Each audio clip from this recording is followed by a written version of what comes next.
News 18 India. चिट्ठा देख रहे हैं आप। मैं हूं आपके साथ शिवानी पांडे। बड़ी खबर इस वक्त आ रही है। भारत जोड़ो न्याय यात्रा के दौरान यूपी के रायबरेली में राहुल गांधी ने ऐसा बयान दिया है जिस पर हंगामा मचा हुआ है। राहुल गांधी ने उत्तर प्रदेश के युवाओं को लेकर विवादास्पद बयान दिया। राहुल बोले, उत्तर प्रदेश का भविष्य नशे में नाच रहा है। मैंने उत्तर प्रदेश के भविष्य को नशे में देखा है। राहुल गांधी यही नहीं रुके। वाराणसी का नाम लेते हुए राहुल ने यहां तक कह डाला कि मैंने उत्तर प्रदेश के भविष्य को नशे में सड़क पर लेटे हुए देखा है। उत्तर प्रदेश का भविष्य नशे में लेट रहा है। और राहुल गांधी के इस बयान पर स्मृति ईरानी ने करारा पलटवार किया है। स्मृति ईरानी का यह कहना है कि राहुल ने उत्तर प्रदेश की जनता का अपमान किया है। राहुल ने वाराणसी का अपमान किया है। राहुल को जनता सबक सिखाएगी, ये स्मृति ईरानी ने यहां पर कहा है। राहुल गांधी ने विवादास्पद बयान दिया और उस वक्त वो अपनी न्याय यात्रा पर भी थे। उन्होंने कहा कि उत्तर प्रदेश का जो भविष्य है वो सड़क पर उन्होंने देखा है और सड़क पर नशे में उत्तर प्रदेश के भविष्य को वो देखते हैं, जिस पर स्मृति ईरानी उन पर पलटवार करती हैं। और स्मृति ईरानी ने यह कहा कि राहुल को जनता सबक जरूर सिखाएगी। और यूपी में भी इंडी गठबंधन चारों खाने चित्त हो गया। मोदी के खिलाफ गठबंधन बनाने का राहुल का ख्वाब टूटता हुआ नजर आ रहा है। दिल्ली में मोदी को हराने के लिए विपक्ष एकजुट के दावे तो कर रहा है, लेकिन अपने अपने किलों में लौटते ही राज्यों के छत्रप नेता गठबंधन की राजनीति को भूलकर स्वार्थ की राजनीति में लग जाते हैं और रही सही कसर राहुल गांधी विवादित बयान देकर पूरी कर देते हैं। जैसे आज राहुल ने यूपी के रायबरेली में बोलकर नया बखेड़ा कर दिया।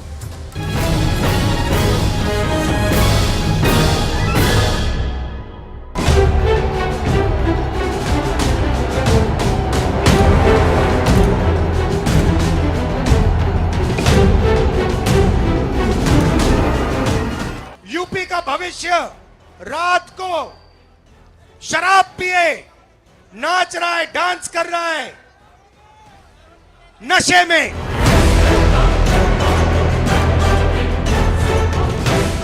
जहां जहां पांव पड़े राहुल के, वहां वहां गठबंधन का बंटा था।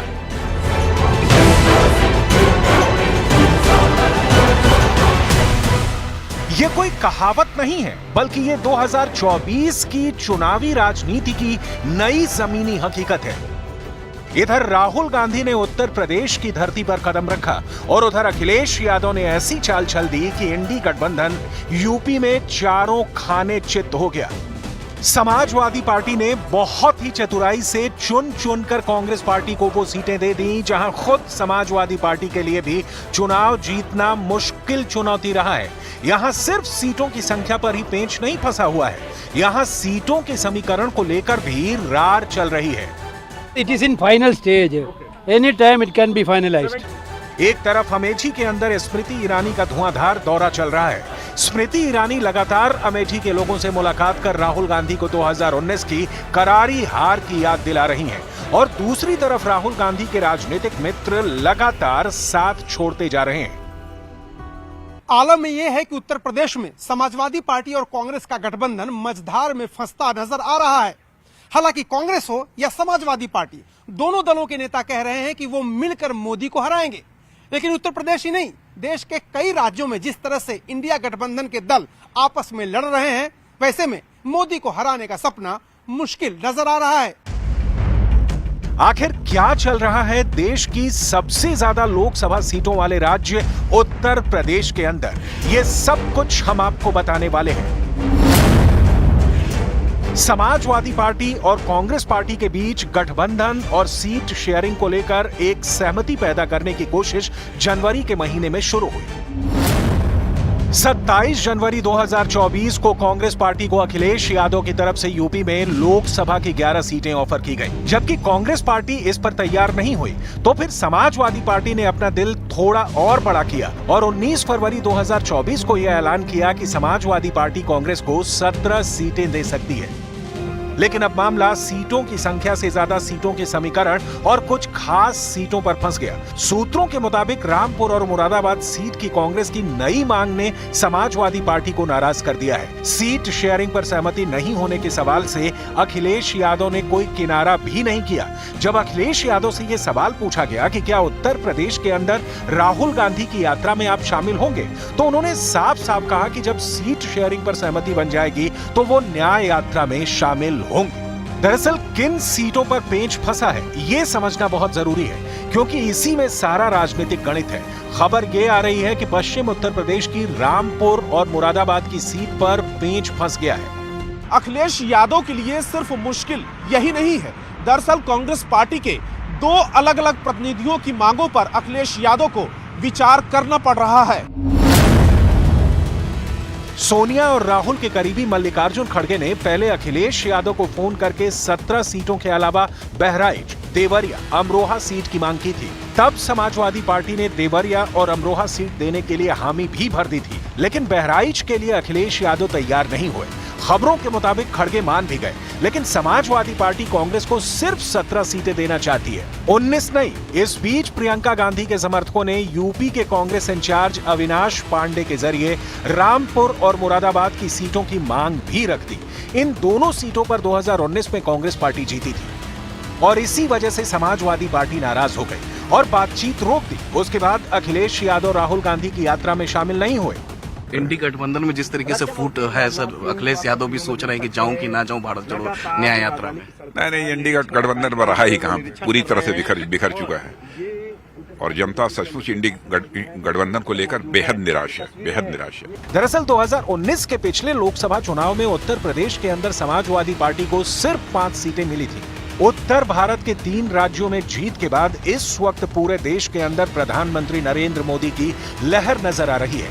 राम मंदिर को लेकर भी उत्साह है। ऐसे में विपक्ष की पार्टियां अपनी 2019 की जीती हुई सीटों को ही बचाकर रखने के लिए बहुत कोशिश कर रही हैं। समाजवादी पार्टी सूत्रों का दावा है कि उत्तर प्रदेश में कांग्रेस के साथ सीट बंटवारे की बातचीत अच्छे माहौल में चल रही थी, लेकिन कांग्रेस ने 2019 में समाजवादी पार्टी द्वारा जीती गई सीटों पर जब दावा ठोका तो अखिलेश के पास पीछे हटने के अलावा कोई रास्ता नहीं बचा था।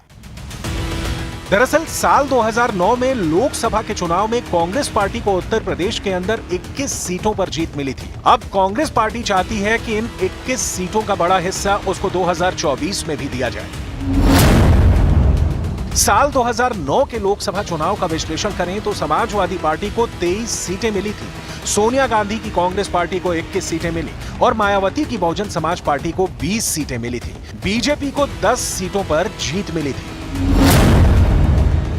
साल 2004 के चुनाव में कांग्रेस पार्टी को सिर्फ 9 सीटें मिली थी और 2009 में कांग्रेस ने 12 सीटों की बढ़त हासिल कर 21 सीटों पर विजय प्राप्त कर ली थी। कांग्रेस को भी इतनी बड़ी जीत की उम्मीद साल 2009 में नहीं थी। दरअसल 2009 में कांग्रेस पार्टी को इसलिए इतनी बड़ी कामयाबी मिली क्योंकि कल्याण सिंह के साथ समाजवादी पार्टी के नेता मुलायम सिंह यादव ने गठबंधन किया और जिसके चलते मुसलमान वोटर समाजवादी पार्टी से नाराज हो गए और जिसका सीधा फायदा कांग्रेस पार्टी को हुआ और 2009 में कांग्रेस को 21 सीटें मिली। कांग्रेस और एसपी के बीच सारी लड़ाई मुस्लिम वोट बैंक की है। ज्यादा उम्मीद यही है कि मुस्लिम वोटर परंपरागत वोट करते हुए बीजेपी को हराने वाली पार्टी को वोट देगा और अगर किसी संसदीय क्षेत्र में मुस्लिम वोटरों को समाजवादी पार्टी का विकल्प नहीं मिलता है तो फिर वो कांग्रेस पार्टी को वोट दे सकते हैं। और अखिलेश यादव कभी भी अपने मुस्लिम वोटर को खोना नहीं चाहते हैं। यही वजह है कि जब कांग्रेस पार्टी और समाजवादी पार्टी एक ही वोट बैंक से चुनाव जीतने की उम्मीद लगाए बैठी है तो गठबंधन में दरार आना स्वाभाविक है। राजनीतिक सिद्धांत के तौर पर यह साफ है कि कांग्रेस पार्टी का मेल अखिलेश यादव की पार्टी से मुश्किल है, लेकिन फिर भी कांग्रेस पार्टी मोदी को मिलकर हराने का दावा कर रही है। अखिलेश जी ने भी साफ कह दिया है कि मैं इंडिया गठबंधन को मजबूत करूंगा, सीट शेयरिंग फॉर्मूला तय होना जरूरी है। वो विचार को हम सम्मान करते हैं। अखिलेश यादव जी इंडिया गठबंधन के एक महत्वपूर्ण स्तंभ हैं। लगातार वरिष्ठ नेता बात कर रहे हैं और अगर गठबंधन होता है तो आप सबको। फिलहाल इंडी गठबंधन की हालत यह है कि इसको बनाने की शुरुआत करने वाले नीतीश कुमार बीजेपी से हाथ मिला चुके हैं। नीतीश कुमार ने गठबंधन बनाने के लिए सबसे पहले पश्चिम बंगाल का दौरा किया था और ममता बनर्जी से ही मुलाकात की थी, लेकिन ममता बनर्जी ने भी पश्चिम बंगाल में कांग्रेस पार्टी के साथ सीट शेयरिंग नहीं की है।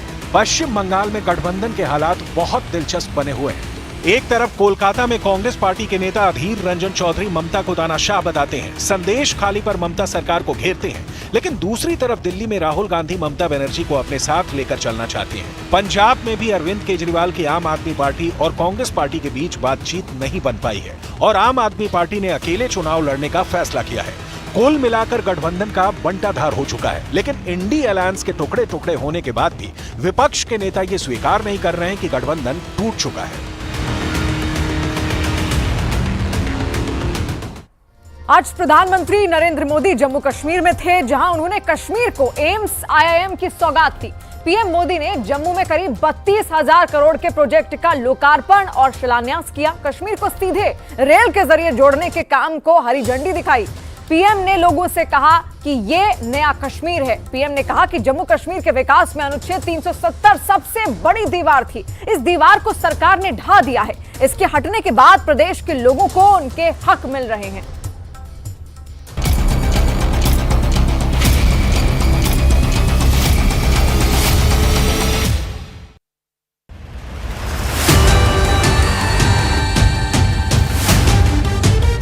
एक वो दिन भी थे जब जम्मू कश्मीर में से सिर्फ निराशा की खबरें आती थी। बम, बंदूक, अपहरण, अलगाव। लेकिन अब आज जम्मू कश्मीर विकसित होने के संकल्प के साथ आगे बढ़ रहा है।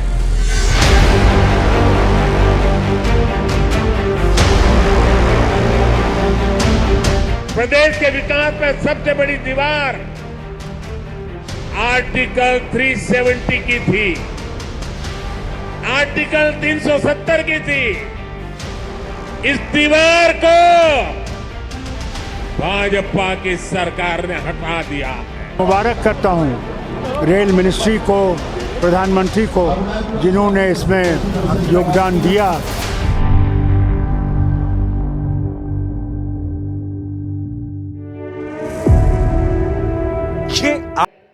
एक नया जम्मू कश्मीर बनते हुए देख रहे हैं।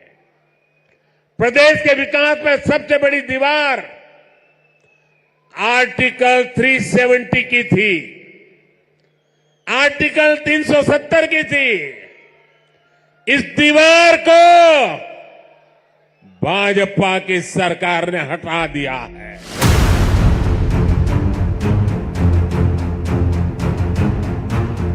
आज दुनिया एक नया जम्मू कश्मीर बनते हुए देख रही है। कहते हैं सरकार और सिस्टम आम लोगों के वक्त को बदलने वाला होना चाहिए, वक्त के साथ बदलने वाला नहीं। कश्मीर का कायापलट नए दौर की नई कहानी सुना रहा है।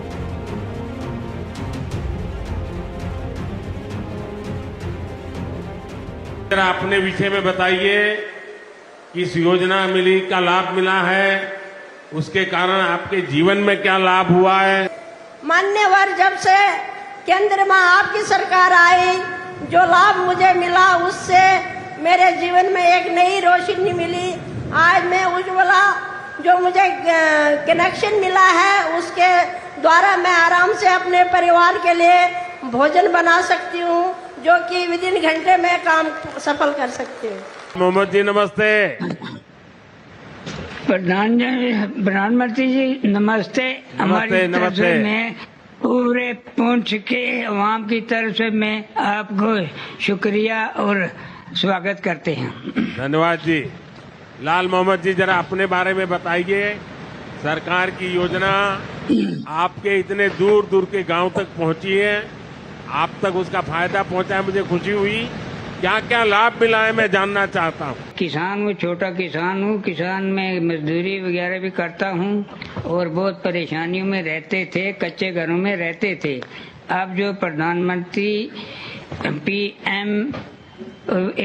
PMAY की तहत पैसा मिला है 1,30,000 रुपया, उसके जरिए हमने अपना घर पक्का बना लिया है और खुशहाली से रह रहे हैं।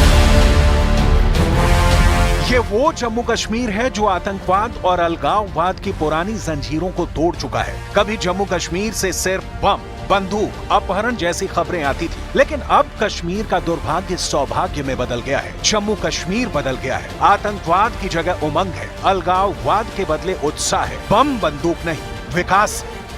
आज आप देखिए, गांव गांव एक नई राजनीति की लहर चल पड़ी है।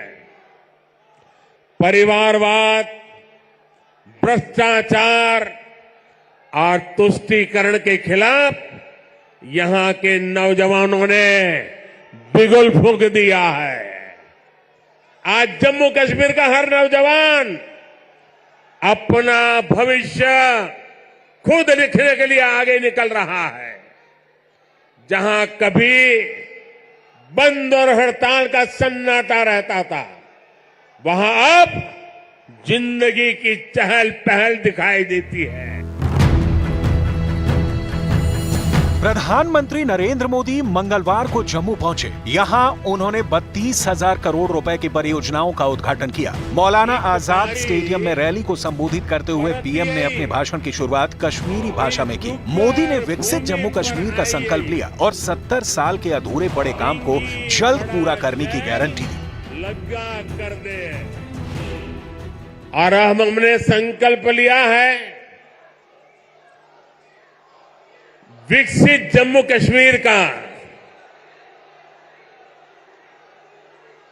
मुझे आप पर विश्वास है, हम विकसित जम्मू कश्मीर बना करके ही रहेंगे। 70 साल से अधूरे आपके सपने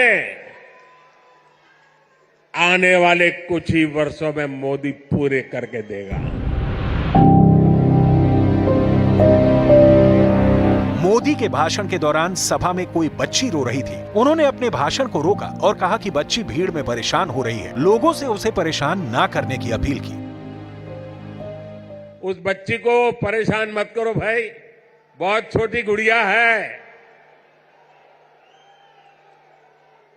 अगर यहां होती मैं उसे बहुत आशीर्वाद देता, लेकिन इस ठंड में उस बच्ची को परेशान मत कीजिए जी। 5 साल पहले 2019 में जम्मू कश्मीर से आर्टिकल 370 को हटाया गया था। इसके बाद से कश्मीर के स्टेट स्टेटस के साथ काफी कुछ बदल गया। आर्टिकल 370 हटने के 5 साल बाद घाटी की स्थिति में काफी बदलाव आया है। आतंकी घटनाओं में कमी आई है। निवेश के मामले में कश्मीर ने तरक्की की है। मंगलवार को जम्मू में पीएम मोदी ने जम्मू कश्मीर को जो सौगात दी है, उनमें रामबन बारामूला रेल लाइन, रियासी जिले में चेनाब नदी पर सबसे ऊंचा पुल, जम्मू एयरपोर्ट की नई टर्मिनल बिल्डिंग, बनिहाल से खारी होकर संगलडन तक का रेल प्रोजेक्ट, बारामूला, श्रीनगर, बनिहाल और संगलदान के बीच रेल लाइन का विद्युतीकरण, दिल्ली अमृतसर कटरा एक्सप्रेसवे और जम्मू में एम्स के उद्घाटन समेत कई और प्रोजेक्ट शामिल हैं। जम्मू कश्मीर देश का ऐसा राज्य है जहां 2 एम्स बन रहे हैं। इनमें से एक एम्स जम्मू का उद्घाटन आज करने का मुझे सौभाग्य मिला है। जो बड़ी उम्र के साथी यहां आए हैं, जो मुझे सुन रहे हैं, उनके लिए तो ये कल्पना से भी परे था। आजादी के बाद के अनेक दशकों तक दिल्ली में ही एक एम्स हुआ करता था। गंभीर बीमारी के इलाज के लिए आपको दिल्ली जाना पड़ता था, लेकिन मैंने आपको यहां जम्मू में ही एम्स की गारंटी दी थी और ये गारंटी मैंने पूरी करके दिखाई।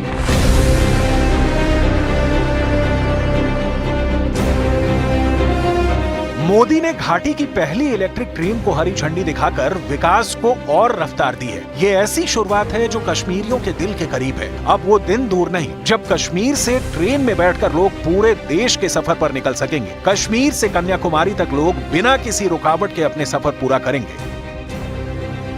आसान हो गया और जो लोगों को काफ़ी मुश्किलात का सामना करना पड़ता था, जैसे एज ए बस में जो ट्रैवल करते थे लोग, उनके लिए जो मुश्किलात होती थी, उनके लिए बहुत आसान हो गया है। प्राइम मिनिस्टर साहब को हम यही कहेंगे कि जो उन्होंने एक पहले आने वाले वक्त में एक सपने की तरह बात बताई थी कि भाई इस तरह से होगा, और लोगों के अंदर एक शऊर था, एक शक था कि भाई ये बात झूठी हो सकती है, लेकिन आज उन्हें साबित कर दिया कि ये बात सही भी निकली, और ये आज फिजिकली आपके सामने यहाँ पर।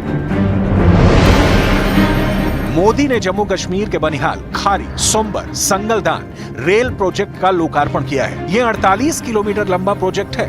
बनिहाल, खारी, सोमबर, संगलदान ब्लॉक इसलिए भी मायने रखता है क्योंकि इसमें पूरे मार्ग पर बैलेस्टलेस ट्रैक BLT बनाया गया है। बैलेस्टलेस ट्रैक में गिट्टी का इस्तेमाल नहीं होता है। इसके अलावा देश की सबसे लंबी परिवहन सुरंग T50 जो कि 12.77 किलोमीटर लंबी है, वो भी इसी प्रोजेक्ट का हिस्सा है। घाटी में रेल लाइन कभी कश्मीरियों का सपना हुआ करती थी। बर्फबारी में सड़कें बंद हो जाती थी, घाटी देश से करीब करीब कट जाती थी, लेकिन कश्मीर में शुरू हुए तमाम रेल प्रोजेक्ट ने कश्मीरियों के बरसों पुराने सपनों को नए पंख दे दिए हैं। हर तरफ खुशी की लहर है, चाहे आम हो या खास।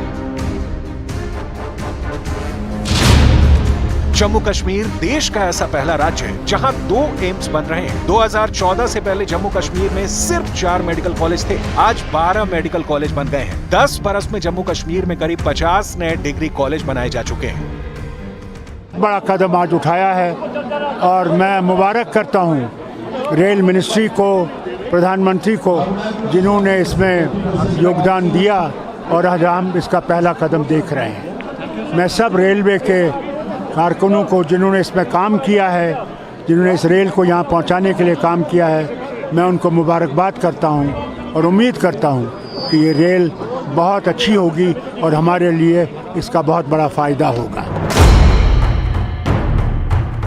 आज घाटी में विकास की लहर है। पीएम मोदी की गारंटी की गूंज सुनाई दे रही है। इसी घाटी में कभी बम के धमाके सुने जाते थे। आंकड़े बताते हैं कि जम्मू कश्मीर में आतंकी गतिविधियों का ग्राफ गोते लगा रहा है।